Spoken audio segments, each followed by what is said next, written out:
नमस्कार छात्र मित्रों, मैं रूपाली विकास गुरु लक्ष्मणराव किर्लोस्कर विद्या मंदिर पलूस। बच्चों, आज हम हिंदी सुलभ भारतीय 8वीं कक्षा में से पहली इकाई में से पहला पाठ जो पद्य पाठ है उसके बारे में जानकारी देखेंगे। यह देखने से पहले कवि रामप्रसाद बिस्मिल इनके बारे में हम जानकारी देखेंगे। रामप्रसाद बिस्मिल, उनका जन्म 1897 में शाहजहांपुर उत्तर प्रदेश का है, वहाँ हुआ था। मृत्यु 1927 गोरखपुर में। रामप्रसाद बिस्मिल भारत के महान स्वतंत्रता सेनानी ही नहीं बल्कि उच्च कोटि के कवि, अनुवादक, बहुभाषाविद व साहित्यकार भी थे। अपने देश की आज़ादी के लिए अपने प्राणों की आहुति उन्होंने दे दी। रामप्रसाद बिस्मिल यह भारतीय स्वातंत्र्य लड़ाई के एक सशस्त्र क्रांतिकारक थे। स्वतंत्रता सेनानी के साथ एक देशभक्त कवि भी थे। उन्होंने 1918 के मैनपुरी कांड और 1925 के काकोरी कांड में हिस्सा लेकर ब्रिटिश साम्राज्य के विरोध में जंग दी। उनकी प्रसिद्ध रचना है सरफरोशी की तमन्ना। सरफरोशी की तमन्ना अब हमारे दिल में है, देखना है जोर कितना बाजू ये कातिल में है। यह उनकी बहुत ही प्रसिद्ध ऐसी रचना है। बिस्मिल उपनाम के अतिरिक्त वे राम और अज्ञात के नाम से भी लेख व कविताएं लिखते थे। उनकी जो प्रमुख कृतियाँ हैं उनमें मन की लहर, यह कविता संग्रह और आत्मकथा ये प्रसिद्ध है। तो आज हम देखेंगे कविता के बारे में। सब छात्र ध्यान से सुने। हे मातृभूमि, तेरे चरणों में शीश नवाऊं, मैं भक्ति भेंट अपनी तेरी शरण में लाऊं। माथे पे तू हो चंदन, छाती पे तू हो माला, जीवा पे गीत तू हो मेरा, तेरा ही नाम गाऊं। जिससे सपूत उपजे श्री राम कृष्ण जैसे, उस धूल को मैं तेरी निज शीश पे चढ़ाऊं। माई समुद्र जिसकी पदरज को नित्य धोकर, करता प्रणाम तुझको मैं वे चरण दबाऊं। सेवा में तेरी माता मैं भेद भाव तज कर, वह पुण्य नाम तेरा प्रतिदिन सुनु सुनाऊं। तेरे ही काम आऊं, तेरा ही मंत्र गाऊं, मन और देह तुम पर बलिदान में जाऊं। हे मातृभूमि, तेरे चरणों में शीश नवाऊं। यहाँ शीश का अर्थ है सिर, नवाना यानी झुकाना।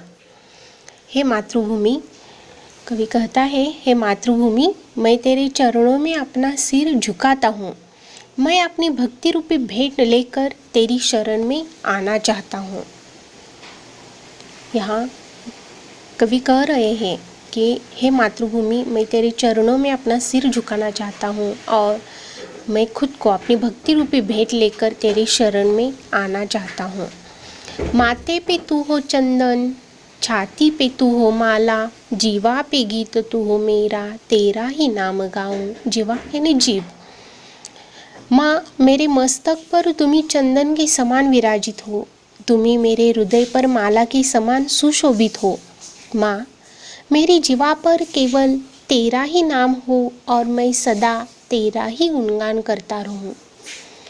जिससे सपूत उपजे श्री राम कृष्ण जैसे, उस धूल को मैं तेरी निज शीश पे चढ़ाऊं। निज ने अपने खुद का, शीश शिर, उपजे यानी पैदा होने, सपूत सुपुत्र, जिससे सपूत उपजे श्री राम कृष्ण जैसे। इसी भूमि ने श्री राम और कृष्ण जैसे सुपुत्रों को जन्म दिया है।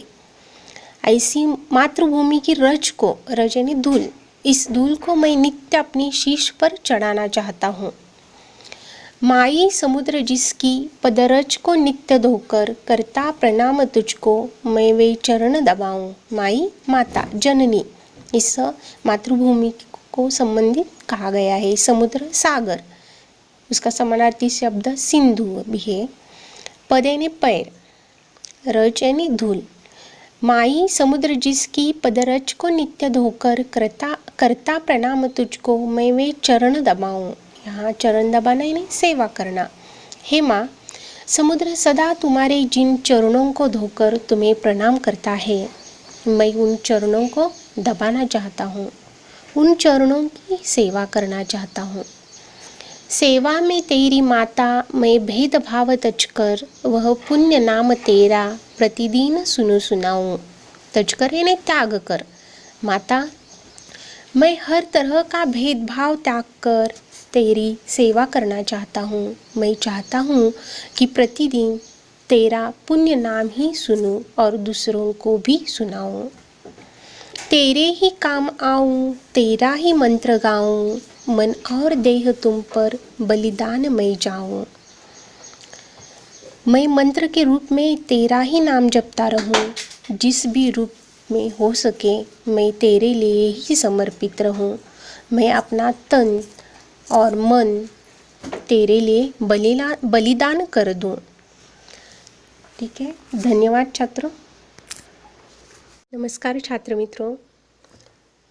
मातृभूमि की सेवा में जीवन अर्पण करना प्रत्येक मनुष्य का कर्तव्य है।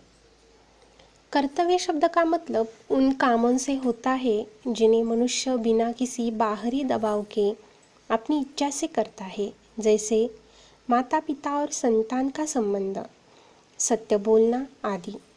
इसी प्रकार जिस भूमि पर हमने जन्म लिया है, जिसकी रज में यानी धूल में हंसते खेलते हुए हम बड़े होते हैं, जिसके अन्न जल को ग्रहण करके हमारे शरीर और मस्तिष्क का विकास होता है, उसके प्रति भी हमारा कोई कर्तव्य होता है। जन्मभूमि की संस्कृति और परंपराएं हमारे चरित्र के निर्माण में प्रमुख भूमिका अदा करती है। अपनी मातृभूमि के दुखों और खतरों में हमें उसके साथ खड़ा होने, उसके लिए कार्य करने और आवश्यकता पड़ने पर उसके लिए अपना जीवन अर्पण करने के लिए भी तैयार रहना चाहिए। यही हमारा परम कर्तव्य है।